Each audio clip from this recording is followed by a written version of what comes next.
Good morning students.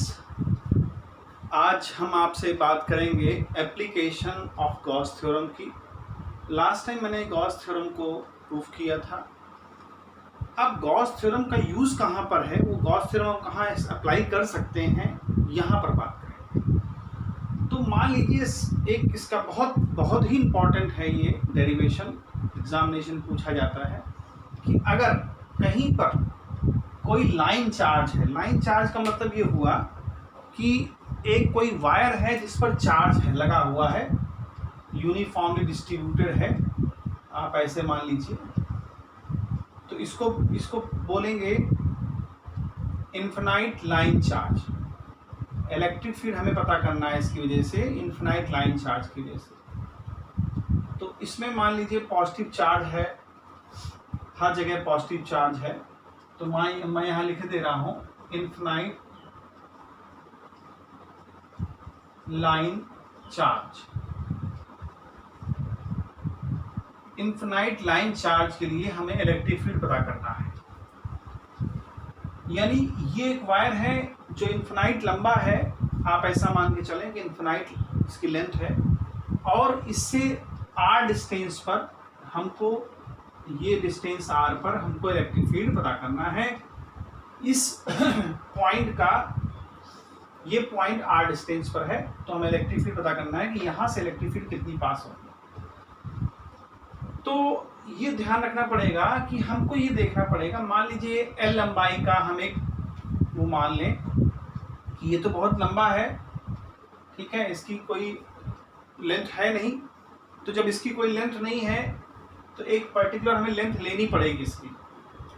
तो हम मान लें कि यहाँ पर L लंबाई का हमने एक लेंथ ले लिया, और चूंकि क्वेश्चन में ये, हमारे गॉस थ्योरम में ये है कि चार्ज को इनक्लोज करना पड़ेगा। तो हम क्या करें, इस चार्ज को इनक्लोज कर दें उतनी ही डिस्टेंस पर। यहाँ से एक सिलेंडर के फॉर्म में एक फिगर बनाना पड़ेगा और इसको इनक्लोज करना पड़ेगा। ये हमारा इनक्लोज हो गया। L लंबाई की लेंथ हमने एक सिलेंड्रिकल लेंथ बना ली इसकी, और यहाँ से इसकी डिस्टेंस r है। एक कोई पॉइंट कह लें या एक सरफेस छोटा सा कह लें जिसका एरिया हम dA मान लें। वो पॉइंट जो है एक सरफेस से घिरा हुआ है जिसका एरिया dA है। अब चूंकि चार्ज पूरी तरह से यहाँ फैला हुआ है इस लाइन इस पे वायर में, तो इलेक्ट्रिक फील्ड की डायरेक्शन भी इसी डायरेक्शन में होगी हमारी,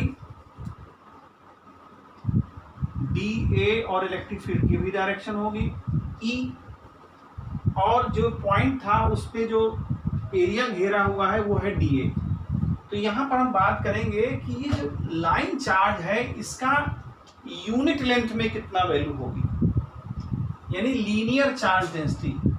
ये बहुत इंपॉर्टेंट चीज है, लीनियर चार्ज डेंसिटी। अब इनफिनाइट लेंथ है, तो इनफिनाइट लेंथ तो बहुत होगी, हमें कितना क्या मालूम इनफिनाइट लेंथ में हम कौन सी लेंथ कर लें, इसलिए हमको एक पर्टिकुलर लेंथ लेना पड़ रहा है L।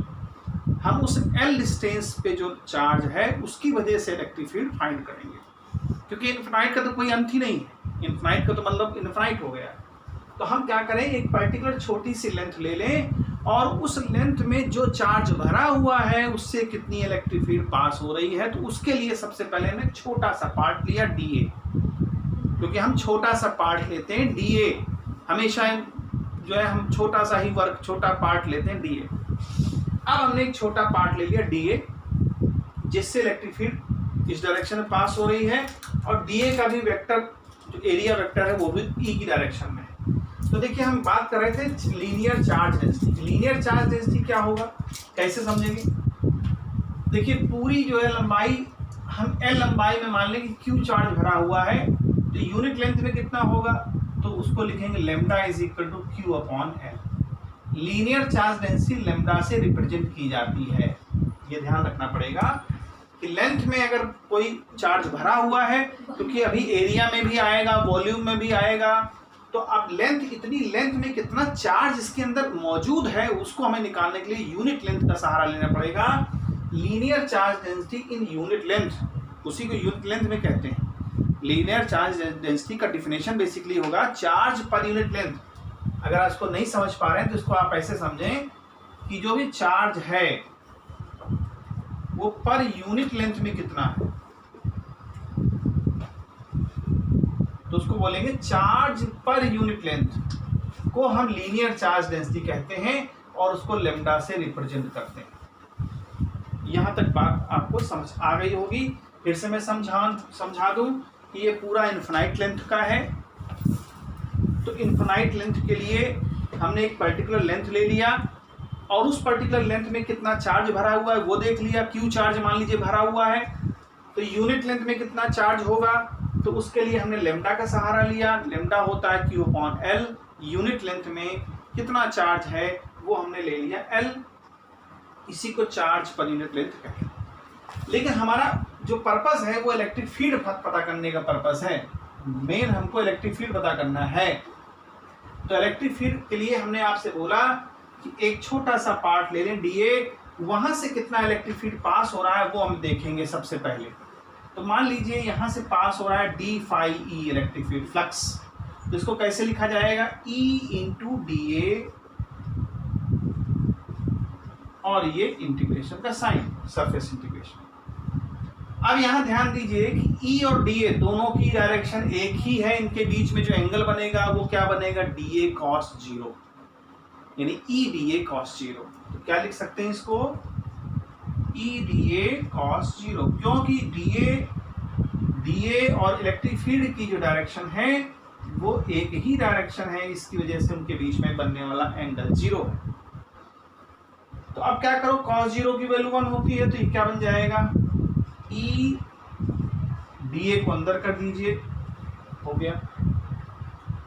अच्छा, अब यहां से देखिए इलेक्ट्रिक फील्ड नहीं पास होगा। अगर आप बात करें, चलिए अभी इसके बारे में बात करते हैं। तो ये d phi E हो गया। अब हमको ये मालूम है कि dA क्या चीज है। तो dA है हमारा सरफेस, उस सिलेंडर जो हमने बनाया है उसका सरफेस। तो सरफेस में तो ऊपर भी आ गया, सरफेस में नीचे भी आ गया। तो सरफेस तो मतलब पूरा होल सरफेस ना। लेकिन हम केवल इसका ये वाला सरफेस करेंगे, ऊपर वाले टॉप और बॉटम वाले नहीं करेंगे। क्यों? क्योंकि अगर उसको करेंगे तो हमारा कोई मतलब सिद्ध नहीं होगा। क्यों नहीं सिद्ध होगा? क्योंकि इलेक्ट्रिक फील्ड की डायरेक्शन इधर है। अगर हम टॉप की बात करते हैं, डाउन की बात करें तो इलेक्ट्रिक फील्ड की डायरेक्शन इधर है और इसका एरिया वेक्टर किधर है, यानी इस सरफेस का एरिया वेक्टर ऊपर की तरफ है। एरिया वेक्टर ऊपर की तरफ है, तो इसके बीच में कितना एंगल बन रहा है, 90 डिग्री बन रहा है। तो जब आप E dA cos 90 करेंगे तो 0 हो जाएगा। तो इलेक्ट्रिक फील्ड पास ही नहीं हो रही, इसका मतलब वहां से इसको छोड़ दिया हमने। सेम वही चीज यहाँ भी है। इसका एरिया वेक्टर नीचे की तरफ है, इलेक्ट्रिक फील्ड इधर की तरफ है, उनके बीच में 90 डिग्री एंगल बन रहा है, इसलिए वहां भी 0 हो जाएगा फ्लक्स। लिहाजा टॉप और बॉटम को हम छोड़ रहे हैं। तो क्या ले रहे हैं हम, सिर्फ कर्व सरफेस एरिया, क्योंकि टॉप और बॉटम को नहीं ले पाएंगे। होल सरफेस एरिया हमारा कोई मतलब ही नहीं है, ये 0 हो जाएगा। अगर आप ले भी ले रहे हैं तो 0 हो जाएगा। तो हम क्या लेंगे, कर्व सरफेस एरिया। तो जब हम इसको इंटीग्रेट करेंगे, जब हम total surface area find out करेंगे, तो इसकी जगह हम क्या लिख सकते हैं, अब देखिए d phi की जगह में क्या लिखते हैं, phi E। क्यों? क्योंकि अब हम इंटीग्रेट कर रहे हैं। जब भी इंटीग्रेट करेंगे तो आप ये d हटा देंगे, क्योंकि d था छोटे पार्ट के लिए। तो अब देखिए यहाँ पर क्या हो जाएगा, dA क्या है, कर्व सरफेस एरिया। सिलेंडर का कर्व सरफेस एरिया क्या होता है, तो आंसर है 2 pi r, लंबाई है इसकी L, तो 2 pi r L हो गया। अब हम गॉस थ्योरम का हमने कहा था एप्लीकेशन देख रहे हैं, तो गॉस थ्योरम यहाँ इस्तेमाल करेंगे। गॉस थ्योरम में क्या इस्तेमाल करेंगे, phi we know that phi E is equal to Q upon epsilon naught according to, यहाँ लिख सकते हैं according to गॉस थ्योरम। अब गॉस थ्योरम को यहाँ पर अप्लाई कर दीजिए, तो क्या बन जाएगा, Q upon epsilon naught E into 2 pi r L। बहुत इंपॉर्टेंट है ये डेरिवेशन। तो इलेक्ट्रिक फील्ड हमको पता करनी थी, वो आ गई हमारी, कितनी आ गई, 1/2 pi epsilon naught Q upon r L। ये एक्चुअल में हमारा आंसर आ गया। लेकिन कभी कभी लीनियर चार्ज डेंसिटी के फॉर्म में भी सवाल में आता है थ्योरम में आता है। तो आप लेमडा क्यू अपॉन एल की जगह लेमडा लिख सकते हैं। तो आपका जो फाइनल आंसर है वो क्या बन जाएगा, 1/2 पाई एप्सिलॉन नॉट और लेमडा अपॉन आर।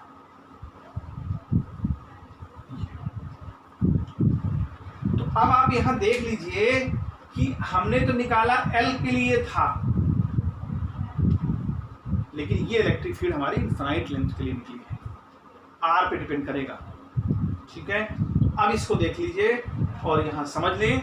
इसके बाद हम दूसरी एप्लीकेशन में बात करेंगे।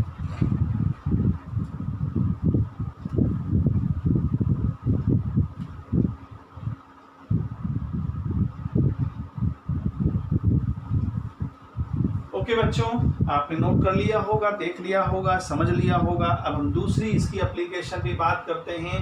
यहाँ पर हमने जो एप्लीकेशन की बात की थी वो इनफाइनाइट लाइन चार्ज के लिए थी। अब हम दूसरी बात करेंगे प्लेन शीट के लिए।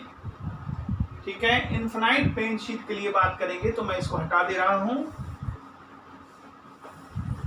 और दूसरी हेडिंग इसकी आवाज आएगी, नई heading, electric field due to infinite plane sheet of charge.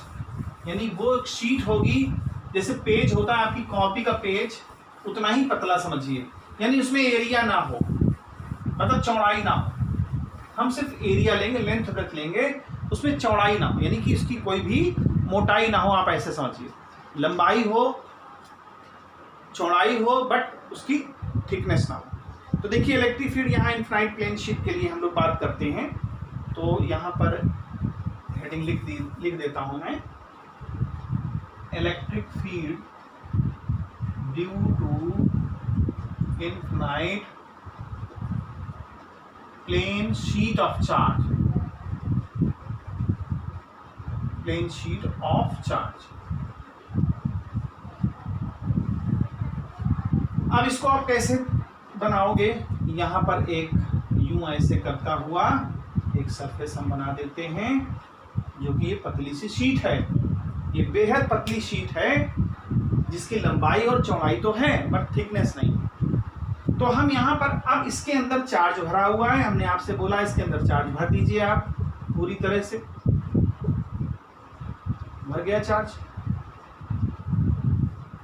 अब ये चार्ज जो है, जैसे मान लीजिए कोई पेज होता है कॉपी का, जैसे ये है कॉपी का पेज है, इसके अंदर चार्ज मौजूद है, भरा हुआ है।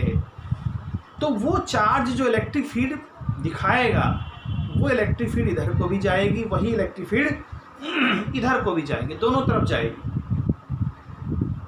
ये बात ध्यान रखिए, जो चार्ज रखा है, क्योंकि चार्ज के चारों तरफ इलेक्ट्रिक फील्ड, सब दिशाओं में, सभी डायरेक्शंस में इलेक्ट्रिक फील्ड चलती है। तो अगर ये यहाँ रखा हुआ है तो इलेक्ट्रिक फील्ड इधर चलेगी। ठीक है, इलेक्ट्रिक फील्ड हमारी इधर भी चलेगी और इधर भी चलेगी। तो अब हम कैसे करेंगे इसको, कैसे डिराइव करेंगे। तो मान लीजिए यहाँ पर कोई एक छोटा सा एरिया हम ले लें ए। अभी तक हम डीए लेते थे, अब हमने छोटा सा एरिया ले लिया ए। आप जैसा चाहो डीए भी ले सकते हो, कोई इसमें प्रॉब्लम वाली बात नहीं। तो इस एरिया में जो चार्ज भरा हुआ है वो चार्ज दोनों तरफ चलेगा। मान लीजिए इधर भी इलेक्ट्रिक फील्ड निकलेगी, इधर भी इलेक्ट्रिक फील्ड निकलेगी। तो जितना आपने एरिया यहाँ लिया उतना ही एरिया यहाँ भी ले लीजिए, क्योंकि क्लोज करना पड़ता है सरफेस को। तो ये भी उतना ही एरिया है और ये भी उतना ही है। अब इसको क्या कर दें, एक ज्वाइन कर दें, तो हमारा एक क्लोज्ड सरफेस बन जाएगा। एक क्लोज्ड सरफेस हमारा तैयार हो गया। अब हमें समस्या नहीं होगी, क्योंकि चार्ज को क्लोज होना जरूरी है। ये हमारे गॉस महोदय ने बताया था कि चार्ज को क्लोज होना जरूरी है। तो जो भी इसमें चार्ज भरा हुआ है उससे इलेक्ट्रिक फील्ड निकल रही है दोनों साइड में, तो उसको हमने क्या किया, बंद कर दिया, एक संदूक में बंद कर दिया, ये समझिए। तो अब ध्यान दें, चूंकि अभी हमने आपको लेंथ में भरा हुआ चार्ज बताया था, तो उसको हमने लीनियर चार्ज डेंसिटी कहा था। यहाँ एरिया में भरा हुआ है, लंबाई में भी भरा है, चौड़ाई में भी भरा है, तो इसको क्या बोलेंगे हम, सरफेस चार्ज डेंसिटी। इसको बोलेंगे सरफेस चार्ज डेंसिटी। और इसको किससे लिखते हैं, उसको हमने लेमडा से लिखा था, इसको हम लिखेंगे सिग्मा से। सिग्मा क्या होगा, Q अपॉन ए। ए मीन्स एरिया, वहां लेंथ लिया था, यहाँ एरिया। तो चार्ज पर यूनिट एरिया को सरफेस चार्ज डेंसिटी कहते हैं। चार्ज पर यूनिट एरिया, यानी एरिया में जो चार्ज भरा हुआ है, ए एरिया में जो चार्ज भरा हुआ है वही इसकी सरफेस चार्ज डेंसिटी होगी। अब हम बात करते हैं इलेक्ट्रिक फील्ड की। तो इलेक्ट्रिक फील्ड का फार्मूला हमको लगाना है, इलेक्ट्रिक फील्ड निकालना है। तो फ्लक्स देखेंगे पहले कितना होगा, फ्लक्स E इंटू ए। अब यहाँ हम डी ए नहीं ले रहे हैं, इसलिए हमको जरूरत नहीं है कि डी ए लेने की। तो E इंटू ए, और आप चाहें तो इसको E इंटू ए ऐसे भी लिख सकते हैं, प्लस E इंटू ए। अब यहाँ हम बोलेंगे प्लस क्यों लगाया, क्योंकि भाई इधर भी चार्ज जा रहा है, इधर भी चार्ज का इलेक्ट्रिक फील्ड जा रही है, तो दोनों साइड में हमको लेना पड़ेगा। ऊपर से हमें मतलब नहीं है, सिर्फ हम इस सरफेस को देख रहे हैं कि यहाँ से कितना इलेक्ट्रिक फील्ड निकलेगी। क्योंकि ऊपर का एरिया अगर हम लेंगे तो वो फिर वही cos 90 बन जाएगा, 0 हो जाएगा। तो हम सिर्फ एरिया की ही डायरेक्शन में इलेक्ट्रिक फील्ड को निकाल पाएंगे कि उस एरिया में कितना इलेक्ट्रिक फील्ड पास हो रहा है। तो दोनों तरफ लेफ्ट और राइट दोनों तरफ करना पड़ेगा, इसलिए दोनों तरफ आ गया। अब देखिए इसको क्या कहेंगे, E इंटू ई ए।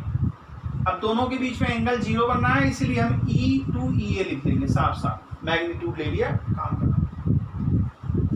अब गॉस क्या कहते हैं कि गॉस ये कहते हैं कि फाई जो होता है अकॉर्डिंग टू गॉस थ्योरम कि जो फाई होता है वो क्या होता है, Q अपॉन एप्सिलॉन नॉट। तो क्या हम इसकी वैल्यू इसमें पुट कर दें, तो भाई बिल्कुल पुट कर देंगे। तो क्या आ जाएगा, Q upon epsilon naught is equal to 2EA। हमें तो निकालना इलेक्ट्रिक फील्ड था, तो इलेक्ट्रिक फील्ड निकल जाएगा Q अपॉन 2 एप्सिलॉन ए। ये हमारा इलेक्ट्रिक फील्ड आ गया, Q अपॉन 2 एप्सिलॉन ए आ गया। अब हम चाहते हैं Q अपॉन ए को हम सिग्मा लिख दें, तो ये भी लिखा जा सकता है, E is equal to sigma upon 2 epsilon naught. ये इसमें हम लिख सकते हैं। ये सरफेस चार्ज डेंसिटी के फॉर्म में हमने इलेक्ट्रिक फील्ड पता कर लिया। अब इसके बाद की एक एप्लीकेशन और भी है, वो 2-1 का एप्लीकेशन है कि 2 चार सीट एक साथ रखी होंगी तो इलेक्ट्रिक फील्ड क्या होगा, वो हम नेक्स्ट वीडियो में आपको एक्सप्लेन करेंगे। तो अभी आप इतना ही समझें कि नेक्स्ट वीडियो में इसके आगे डिक्टेट करेंगे। ओके, नमस्कार।